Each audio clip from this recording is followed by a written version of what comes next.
Hello and welcome to the Western Politics Podcast. On December the 1st, Austria will conclude the second round of its presidential election. Austria has a two-part election system for its presidency. If no one gets over 50% of the vote during the first round, a second round is held, with only the top two candidates on the ballot.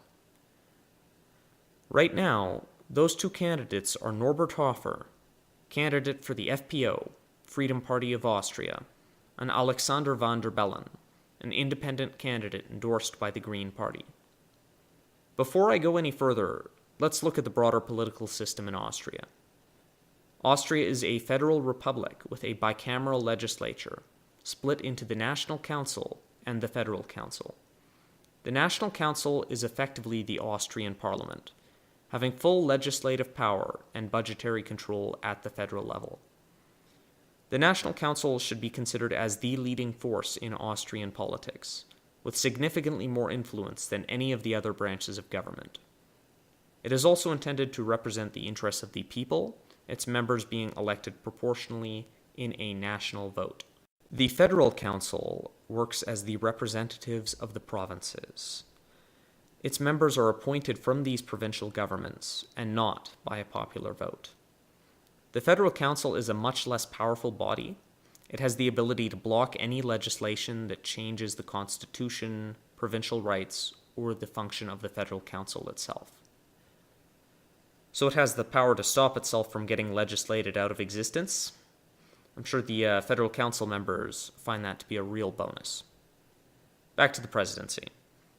In Austria, it is important to understand that the presidency is considered a largely ceremonial role, having no legislative and very little executive power.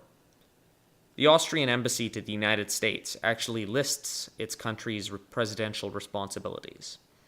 And the very first one they highlight is, and I quote, "to offer moral support to his country."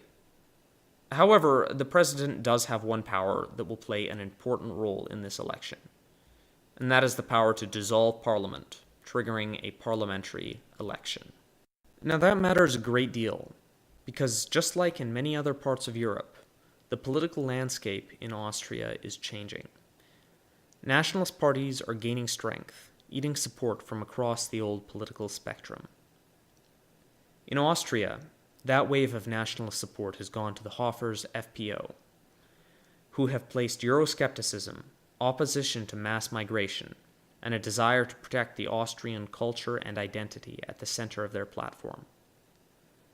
They're calling for an EU membership referendum with the goal of ultimately leaving the EU, proposing that they can solve some of those problems without having to deal with open borders or refugee quotas imposed by the EU. The FPO also embraces social and fiscal conservatism to an extent, but it's clear that those ideas are given a backseat to their embrace of nationalist cultural and migration policies. In terms of party popularity, this strategy is paying off massively. In 2013, Austria's last parliamentary election, the FPO got about 20% of the vote. If an election were held today, polls suggest they would receive about 34% of the vote, defeating their establishment rivals in the Social Democratic and Austrian People's Parties by a margin of 7 and 15% respectively. If Hofer and the FPO are able to win the presidency, they will have the power to trigger a parliamentary election, which Hofer has already implied he wants to do. And if polls are to be believed, a parliamentary election benefits the FPO enormously. On the other hand, a van der Bellen presidency would be a victory for the status quo. No parliamentary elections held, and little change. For now, at least.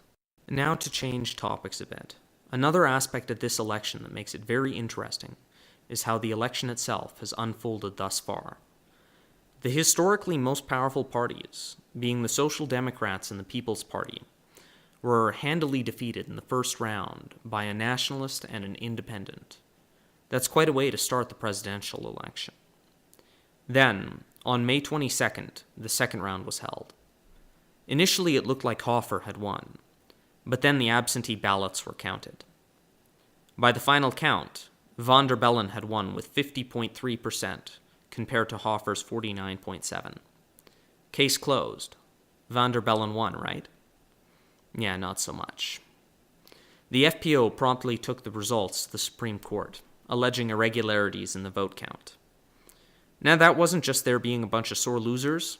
They were actually right, and the courts agreed. Some of the irregularities were massive, showing up to 145% voter turnout in a few locations, causing the Supreme Court to annul the results of the election. On December the 1st, Austria will actually be rerunning the May election, and in an election that was decided by a razor-thin margin, there is a real possibility for a different result.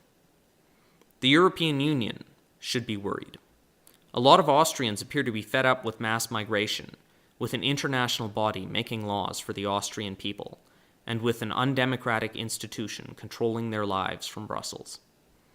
If the FPO wins the presidency and continues to make gains in Parliament, it is entirely possible that we won't just be seeing Britain leave the EU, but Austria as well. My personal take on this is that it would largely be a good thing. I certainly don't stand with the FPO on everything, but I'm 100% behind them when it comes to the European Union.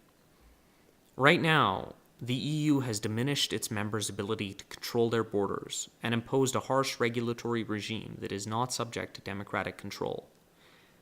If the EU is unwilling to reform itself and move back towards the customs union it was originally meant to be, it will be subject to continually growing opposition. And rightly so. From a democratic perspective, people want to be able to control their institutions and their borders. If the EU can't accept that, they may face the full weight of a growing opposition, in Austria and elsewhere. In terms of the FPO itself, I believe that fiscal conservatism should generally take center stage, and that a strong economy is the centerpiece of a strong country. The FPO doesn't necessarily discount that idea, but has consistently put nationalism before fiscal conservatism. On the other hand, Austria is in the midst of a massive refugee crisis. In that kind of situation, it's entirely reasonable to put a more nationalist platform, looking for a secure border and getting control of your immigration policy back, as the primary aspects of your platform. And in terms of strategy, the number of votes they're getting is way up, so I can't argue with it. As for Van der Bellen, he is the de facto status quo candidate. The main reason the Austrian presidency matters right now is that it can be used to trigger an election. And Van der Bellen has no interest in calling a parliamentary election. Really, it hardly matters what he runs on, since he doesn't have the support in Parliament necessary to pass anything anyway. The biggest effect of a Van der Bellen victory would be to delay the parliamentary elections until 2018. Whatever the result, it's been a strange election, one that has the potential to shake the EU, and I look forward to seeing the results on December 1st. This has been the Western Politics Podcast. Thank you for listening.